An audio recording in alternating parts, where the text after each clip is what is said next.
Fire and unicorns, Stig stealing drivers' cars, and yet another clash between the Middle East and Europe at the first stage of OIDC 2025. Hello, this is Grinya and welcome to the breakdown of the first stage of the Oman International Drift Championship 2025. Let's roll!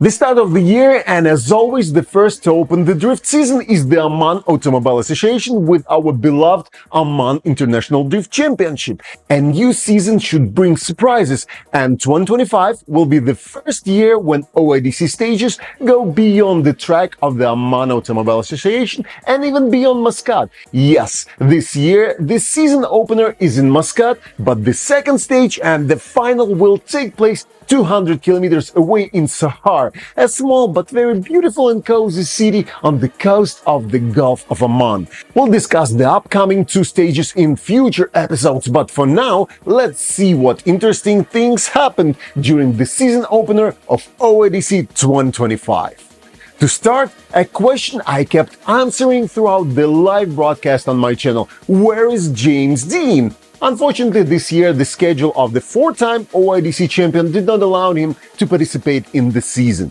However, I've noticed that the years when James the Machine Dean came to Oman and became champion here, those years usually turned out to be very successful for him, often resulting in championship titles in Europe or the USA during the same season. Conversely, the years when he skipped OIDC were typically difficult for him and without major championship victories for the Irish drifting superstar. By the end of this year, we will find out whether this pattern holds true or if it's just a coincidence. Besides this, it's a pity that Nicholas Knick-Knack Burton's and Edgar Scroggery's also couldn't find time for OIDC 2025. Thus, the European team has indeed become slightly weaker, but it doesn't seem like they're ready to give up just yet. Plus, we have many new drivers from Ireland, but let's go in order. The track, shaped like three colorful scoops of ice cream in a waffle cone, always seems simple at first glance. However, grippy cars and the driver's skills quickly proved otherwise. As per tradition, the drivers elevated their aggression on the track to a new level. As a result, Ahmed Al-Amri from Oman confidently secured the win in qualifying with 93 points. Right behind the winner with 91.7 points was the familiar European representative Clint van Noort. But it's always nice to see new faces among the top qualifying positions. The third place went to newcomer Kirill Matskevich with 88.8 points. There were also surprises. Ahmed Daham, who drove first in qualifying as the OIDC 2024 vice champion and the strongest contender due to the absence of the champion, found himself off track during his first run in the brand new and stunning GR86, resulting in a score of 0. It was a pleasure to see Daham not opting for a cautious second attempt, which earned him only 8th place in qualifying. Unfortunately, Sebastian Fontaine followed Daham's path in his first attempt and scored 0, and despite a good performance during most of his second attempt, he couldn't finish it due to a technical issue. Nonetheless, the top 32 lineup was very strong, promising exciting tandem battles.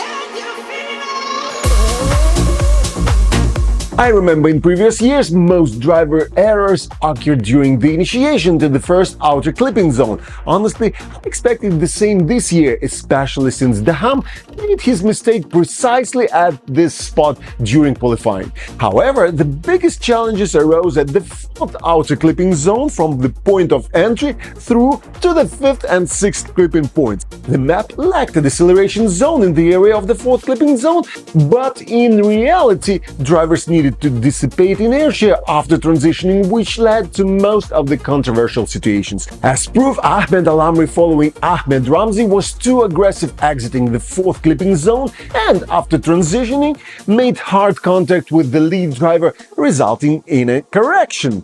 This led to one more time where Al-Amri managed to meet the judges' criteria and advanced further. This year's innovation was the visualization of telemetry during live broadcasts. Although telemetry has always been part of OIDC, it had never been shown to viewers before. Now there was an attempt to display it, but sometimes the data shown was incorrect, and when it was accurate, no one explained why there were so many numbers, which figures indicated good results and which were bad. The graphics often appeared in a small window in the corner of the screen, showing little more than cars and lines. This innovation is promising, but it's not yet fully understandable for viewers. Ahmed Daham surprised everyone during qualifying and decided to surprise them again in the top 32. On the same exit from the 4th clipping zone, while chasing, he went too wide at the 6th outer clipping point, hit the wall with the wheel straightened, and lost all the advantage gained during the first round against Ali Al-Balushi. Just like that, the strongest driver at the start of the competition was out in the top 32. I want to highlight the improved driving level of Hussein Meselmani. His opponent in the top 32 was Nasser Al-Khalbari, a very tough competitor. Meselmani did an excellent job as the chaser, but made a mistake during the leader's initiation, giving the judges an easy reason to award victory to Al-Kharbali. The 2 rounds had enough action for everyone. Meselmani's Corvette caught fire twice during the top 32 rounds, and it took significant effort to remove a cone stuck in the front wheel of Al-Kharbali's new 370Z. At one point, it seemed like Al-Kharbali's 370Z turned into a unicorn and was ready to spear Meselmani's Corvette. Fire and unicorns in a single drift battle. Wow! But it seems both participants left the battles satisfied. Al-Kharbali advanced to the top 16 though. And do you know what no one expected? The crazy Omani Stig. During the break between the top 32 and top 16, the Omani Stig entered Haitham Al-Khadidi's tent, aggressively took his car and went out onto the track to wreak havoc. The crowd loved it, of course. I'd love to hear your guesses in the comments about who hides behind the black helmet and blue suit of the Omani Stig. However, Stig wasn't very considerate, not only towards Al-Hadidi himself, but also towards his car. Al-Hadidi had advanced to the top 16 and was set to continue racing, but then Stig went wild with his car right before the top 16. Unfortunately, these concerns weren't unfounded, as in the top 16 battle against Shabanov, Al-Hadidi went off track at the 4th clipping zone, and I believe the problem was due to a mechanical issue with the car. It's a pity because Haitham's previous rounds looked very promising. The 4th clipping zone became a curse for Maxim Grossman. His pace and precision on the track were high. In the top 32, he fought Chris Brady, with the battle being decided after a car contact caused by Brady. However, in the top 16, Grossman faced Benedictus Chirba, the same 4th outer clipping zone, but this time Grossman's deceleration led to contact, where the fault was unclear. The judges had to review telemetry results multiple times to make a final decision. Ultimately, Benedictus Chirba advanced to the top 8. Several years ago, Middle Eastern drivers like Ahmed Daham, Ali Maksid, and Nasser Al-Kharbali were known for uncontrollable aggression in every run. This often cost them dearly. For example, Ali Maksid only became OIDC champion after learning how to control his aggression and reduce it when necessary, replacing it with consistency. But this made their runs more predictable and less entertaining than before. However, one Middle Eastern aggressor remains whose every run is unpredictable and therefore very interesting. That's Haza Al-Hosni. His mean S14 with the boss body kit is always pushed beyond its limits. In the top 16 battle with Kirill Matskevich, Al-Hosni displayed sheer madness. Matskevich's fans were shocked by Al-Hosni's track antics and aggressive fighting. After hitting Matskevich Supra, Al-Hosni didn't lift off the throttle and drove away in a cloud of smoke. As a fan, I ask Haza not to change, but for the sake of results, he will eventually need to control his aggression. Ladies and gentlemen, the last drifting aggressor of the Middle East. Show some respect. But there was a problem at this stage, and it was drivers going off track. This started even before the top 16, but it didn't significantly affect battle outcomes until the top 16 battle between Ali Maksid and Harry Kerr. Let's first discuss the track boundary lines. I believe this is especially important at the Oman Automobile Association location, where the line is drawn on an open area. Under these conditions, track boundary lines should be the strictest limit, and going off them should be penalized seriously. If this were a racing circuit, going off track would mean driving onto grass or dirt, significantly affecting the car's behavior. And the harshest example is Long Beach in Formula Drift, where there are no lines, just concrete barriers, and going off track usually ends the race, sometimes resulting in a destruction of the drift car. Returning to OIDC, according to the regulations, you can get a 0 by going off track with all 4 wheels, but anything less than that, with minor penalties, is still within the norm. In the battle between Ali Maksid and Harry Kerr, Maksid as the leader went off track with 3 wheels. 3 wheels. After switching roles, Maxim showed unprecedented aggression as a chaser, despite Kerr's decent driving as both leader and chaser. But Maksid emerged victorious in this pair, even if we ignore the wheels off track. Maksid, as the leader, deviated from the correct line, slowed down and returned to the track, creating problems for the chaser with his unpredictability. Kerr did nothing similar and was a good, predictable leader, making it easy to chase aggressively with the right skill. Even so, the chances of victory shouldn't have been in Maksid's favor, and with the wheels off track, it became an entirely inexplicable situation. Perhaps something wasn't visible during the broadcast, as the director kept showing the same replay angles despite the technical capability to view the runs from different perspectives. Minimal explanations of the judge's decision-making logic during the broadcast could have made the viewing experience much clearer and easier to understand. The same happened in the top 8 battle between Clint Van Oort and Artem Shabanov. Van Oort went off track with 3 wheels in the first outer clipping zone, and both drivers delivered arguably the best runs of the entire competition. It was truly spectacular tandem drifting, with the only serious mistake being Van Oort going off track.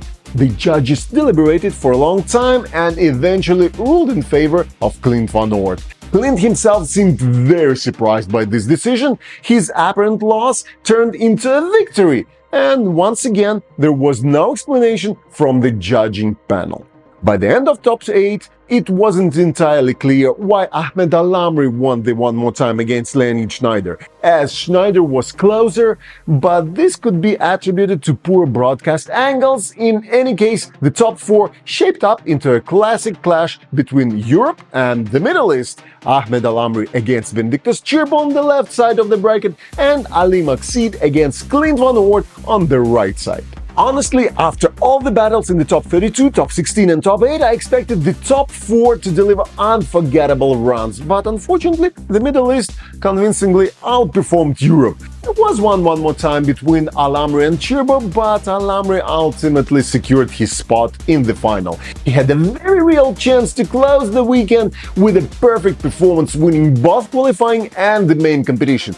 But a frustrating mistake during initiation against Ali Maksid left no suspense before the podium ceremony of the first stage of OIDC 2025. As usual, the OIDC Awards ceremony took place in 3 categories: the Oman class, the Middle East and North Africa MENA class, and the most prestigious international class. Oman class podium: 3rd place Tariq Al-Shayhani, 2nd place Haitham Al-Hadidi, and 1st place Ahmed Al-Amri. MENA class podium: 3rd place Haitham Al-Hadidi, 2nd place Ahmed Al-Amri, 1st place Ali Maksid, which sealed the lack of suspense for the 1st and 2nd places in the international class. And finally, the international class podium. At least 3rd place was somewhat unclear, and it went to Clint Van Oort. 2nd place Ahmed Al-Amri, stage winner Ali Maksid.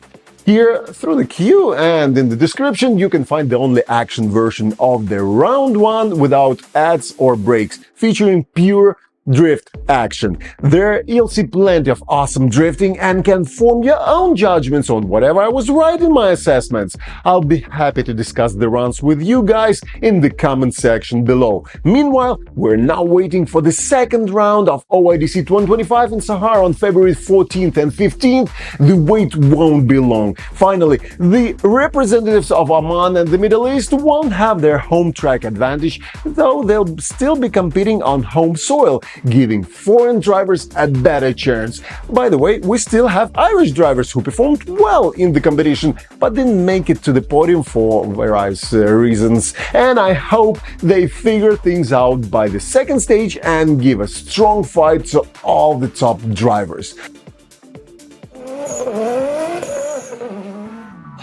I look forward to your like on this race review. Don't forget to subscribe to the channel, as there will be live broadcasts on the upcoming rounds. This was Grinya, and I'll see you in the next episodes of One More Time.